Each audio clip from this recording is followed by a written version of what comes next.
How to turn on auto blocker in Samsung. One of the ways to protect your Samsung phone from threats, Trojan, or any hacker from hijacking your Samsung device whenever you connect a USB cable to it or when you are downloading and installing an application from the internet is for you to turn on auto blocker. So basically here, I'll walk you through how to turn on auto blocker in your Samsung Galaxy phone.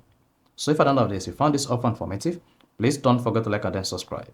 Now to turn on Samsung auto blocker on, all you just need to do is go ahead and open the settings app on your Samsung phone.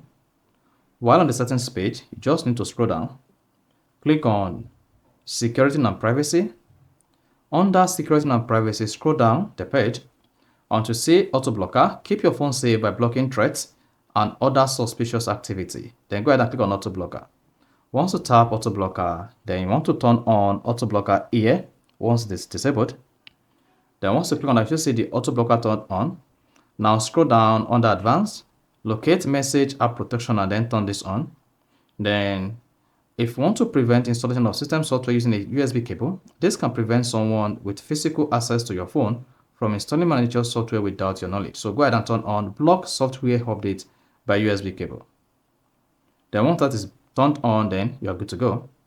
So that is basically how to turn on auto blocker in Samsung. So if at the end of this you found this offer informative, please don't forget to like and then subscribe.